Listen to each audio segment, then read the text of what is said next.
Hello one.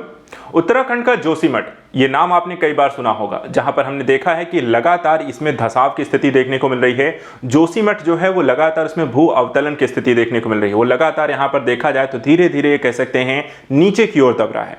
ऐसा क्या कारण है, जोशीमठ क्यों यहाँ पे दब रहा है, और इसको लेकर के हाल ही में यहाँ पर एक रिपोर्ट आपको जारी की गई जिसमें 8 अलग अलग संस्थानों के द्वारा या इसको लेकर के अपनी रिपोर्ट सौंपी गई है कि क्यों यहाँ पर इसका क्या कारण है, भू धंसाव की घटनाएं क्यों हो रही है, भूस्खलन भू अवतलन की जो घटनाएं हैं वो यहाँ पर जोशीमठ उत्तराखंड में क्यों इतनी ज्यादा हो रही हैं। इसको लेकर के यहाँ पर आइए देखते हैं इस रिपोर्ट में क्या है घटनाक्रम, क्या क्या यहाँ पे जानकारी दी गई है और इसके पीछे की यहाँ पर इस रिपोर्टों के संदर्भ में आप यहाँ पे देख सकते हैं जो जानकारी है हमारे पास। इसमें बताया गया है कि आपको उत्तराखंड के संदर्भ में इसरो जैसी संस्थाओं के द्वारा और अन्य कई अन्य 8 ऐसी प्रमुख संस्थानें हैं जो कि उत्तराखंड के जोशीमठ में भूमि धंसने की घटनाओं का यहाँ पर आकलन किया गया और अपने अध्ययन में बताया गया कि हिमालय शहर जो है जोशीमठ वो लगातार क्यों यहाँ पर धंस रहा है। इसके संदर्भ में जो रिपोर्ट आई हैं उनको एक एक करके हम देखते हैं। जैसे कि पहली रिपोर्ट यहाँ पर आप देख सकते हैं केंद्रीय भवन अनुसंधान संस्थान यानी कि central building research institute CBRI के द्वारा प्रस्तुत की गई है। इन्होंने अपने रिपोर्ट में जो जानकारी दी है कि जोशीमठ का जो शहर यहाँ पर है इसके संदर्भ में क्रमशः 44%, 42%, 14% निर्माण जो है वो चिनाई RCC और अन्य पारंपरिक और संकर प्रकार की हैं, जिनमें 90% यहाँ पर गैर इंजीनियर्ड हैं। अर्थात एक तरीके से जो निर्माण कार्य किए गए हैं वो यहाँ पर आपको सही तरीके से इंजीनियर के अनुरूप यहाँ पर मिट्टी जो भी है स्थिति जैसी है उसके अनुरूप यहाँ पर नहीं किए गए हैं, जो एक बड़ा कारण है। ये संरचना जो है राष्ट्रीय भवन संहिता 2016 का भी यहाँ पर पालन नहीं करती हैं। इस कारण से आपको देखने को मिल रहा है यहाँ पर ये घटनाएं। इसके अलावा अन्य निष्कर्षों में देखें तो जोशीमठ का जो शहर है वो वैक्रिटा चट्टानों से, वैक्रिटा चट्टानें क्या हैं, अर्थात मोटे अभ्रक गार्नेट कायनाइट और सिलीमेनाइट असर वाले सैमिटिक मेटामॉर्फिक्स से यहां पर आपको बनी हुई हैं। और इस पर यहां पर देखा जाए तो पूरा का पूरा जो जोशीमठ शहर है वो आपका स्थित है और मोरेनिक जमाव से ढका हुआ है जो कि अनियमित बोल्डर और अलग अलग प्रकार की मृदा से बना है, जिसके कारण ये इसके लगातार खिसकने की घटनाएं भी आपको इसमें देखने को मिलती हैं। साथ ही जमाव का जो है कम एकजुट होने की स्थितियां भी इसमें देखने को मिलती हैं और धीमी गति से अवतलन या भूस्खलन के धंसाव के लिए आपको संवेदनशील, कहने का मतलब बोल्डर का मतलब एक बड़े बड़े आपको गोले नुमा यहाँ पर पत्थर, अब वहां पर वो देखें वो धीरे धीरे क्या हो सकते हैं, लुढ़क सकते हैं और जिसके कारण हिमस्खलन की घटना हो सकती है, या आपको भार ज्यादा हुआ तो नीचे की ओर जा सकते हैं, या अब बोल्डर 2 बड़े बड़े हैं तो वहां पर उनके बीच आपको एक स्पेस भी बना रह सकता है। तो उसके कारण ये आपको देखने को मिल रहा है कि जो नीचे की स्थिति है, जो भूगर्भिक स्थितियां हैं वो यहाँ पर आपको इसका कारण भी बताया गया है। यहां पर आप देख सकते हैं जो जोशीमठ की एक स्थिति आपको देखने को मिलती है, जो आसपास का यहाँ पे इलाका आपको देखने को मिलता है, ये है जोशीमठ का केंद्र बिंदु। ठीक है, अब यहाँ पर आप देख सकते हैं NTPC का तपोवन, नंदप्रयाग, अली बुग्याल, हेलंग का यहाँ पर आपको क्षेत्र है। साथ ही जोशीमठ का एक बाईपास एरिया भी यहाँ पर आपको दिया गया है। जो प्रमुख और इंपॉर्टेंट आपको शहर आपको देखने को मिलते हैं, यहाँ पर आप देख सकते हैं केदारनाथ है, बद्रीनाथ है आपका, और ये आपको जोशीमठ है। तो यहाँ पर आपको केदारनाथ बद्रीनाथ से आपको बहुत ज्यादा दूर नहीं पड़ता है। ठीक है, और हरिद्वार यहाँ पर आप देख सकते हैं, अल्मोड़ा आप देख सकते हैं, तो इन सब के बीच में यहाँ पर आपको ये स्थिति मिलती है और यहीं पर ये उत्तराखंड में आपको लगातार एक भू धंसाव की घटना देखने को मिल रही है। चलिए, इसके अतिरिक्त अगर हम देखें, आते हैं जो रिपोर्ट की बात इसमें की गई है, अन्य संस्थानों के द्वारा इसमें जो रिपोर्ट जारी की गई है, जैसे कि राष्ट्रीय जल विज्ञान संस्थान के द्वारा भी अपनी एक रिपोर्ट प्रस्तुत की गई है और इस रिपोर्ट में देखिए क्या कहा गया है। इनका कहना है कि विभिन्न झरने जो हैं, जल निकासी नेटवर्क हैं, भू अवतलन वाले क्षेत्रों का जो मानचित्रण ये करते हैं, उससे यहाँ पर ये अनुमान लगाया गया है कि जोशीमठ में भू अवतलन जो है एक उप सतह जल के बीच कुछ संबंधी हो सकता है। उप सतह कहने का मतलब क्या है कि जो ऊपरी इलाकों से आने वाली जो पानी है उनके सुरक्षित निपटान और अपशिष्ट निपटान को सर्वोच्च प्राथमिकता के रूप में यहाँ पर सुझाया गया है। अर्थात जो ऊपर से पहाड़ों से नीचे की ओर पानी आता है वो पानी जो होता है काफी वेग से आता है, तीव्र गति से आता है और उसके कारण जो होता है यहाँ की जो मिट्टी इत्यादि है उस पर उसका प्रभाव पड़ता है कि लगातार क्षरण की स्थिति भी होती है और वो एक कारण यहाँ पे बताया गया है कि भू अवतलन और उपसतह जल जो है उसमें आपको देखा जाए तो उसको संरचना जो है उस सतह जो होती है ढीली रह जाती है और वो इसका कारण भी बन सकता है आपको भू धंसाव की घटना। एक और यहाँ पे report I Wadia institute of Himalayan geology, और इन्होंने अपनी रिपोर्ट में बताया है कि धीमी और क्रमिक भू अवतरण का एक कारण यहाँ पर भूकंप को बताया गया। उत्तराखंड में आने वाले भूकंप भी यहाँ पर इसका एक कारण हो सकते हैं।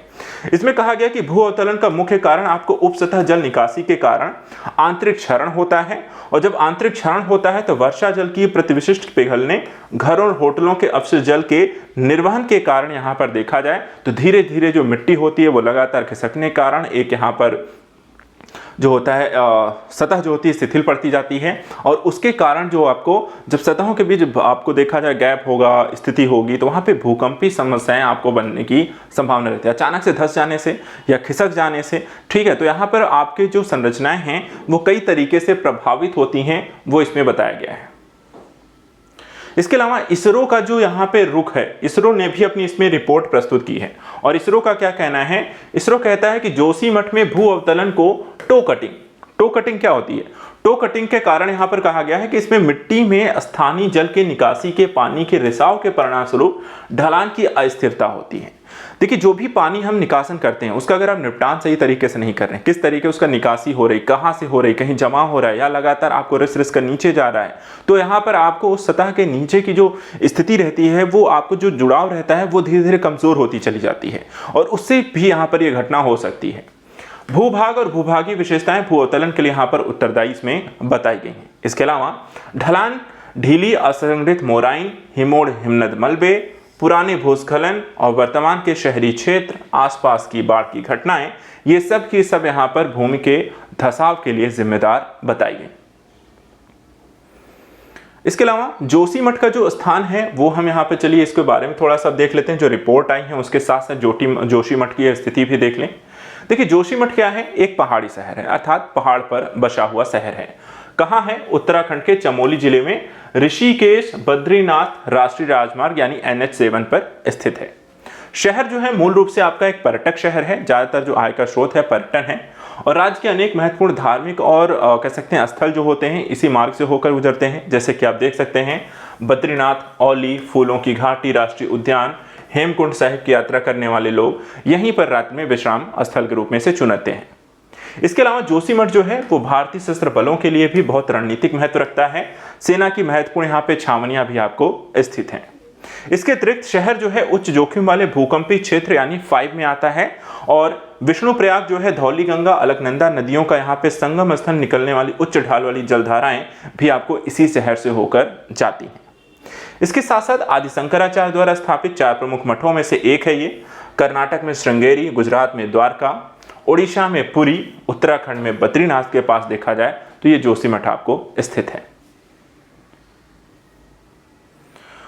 अब यहाँ पे देखिए जोशीमठ को बचाने के संदर्भ में क्या उपाय किए जा सकते हैं, ये आपको थोड़ा सा हम यहाँ पे समझते हैं। ठीक है, किन किन उपायों को हम इसमें अपना सकते हैं। सबसे पहली चीज अगर हम देखें तो विशेषज्ञों का कहना है कि जो विकास और जल विद्युत परियोजनाएं हैं पूरी तरीके से बंद करने की आवश्यकता है। साथ ही सुरक्षित स्थानों पर इन्हें स्थानांतरित करके नए बदलाव भौगोलिक कारकों के यहाँ पे समझ करके उन्हें समायोजित करके शहर योजना आपको बनानी होगी, अन्यथा की स्थिति में ये घटनाएं आपको होती रहेंगी।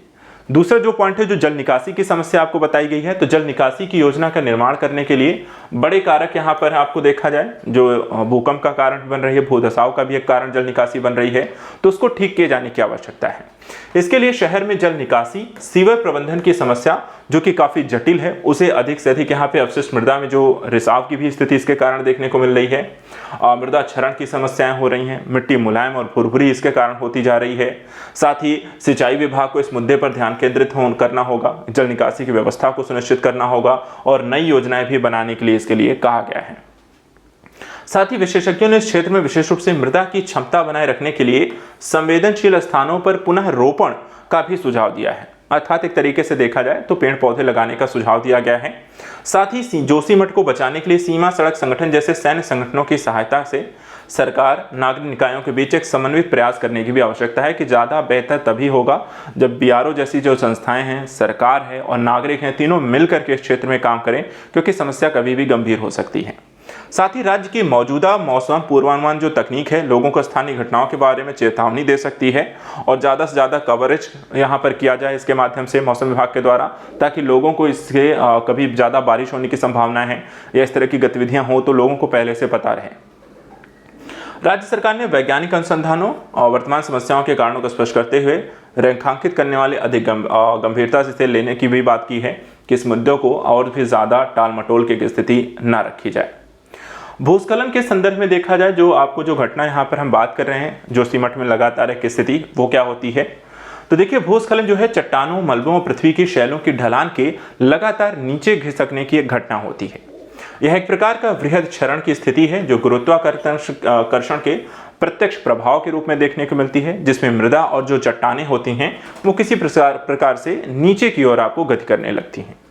भूस्खलन जो शब्द है वो ढलान की गति के 5 तरीके इसमें शामिल हैं, अर्थात गिरना, पलटना, खिसकना, फैलना और बहना। इस 5 तरीके से भूस्खलन की घटनाएं होती हैं।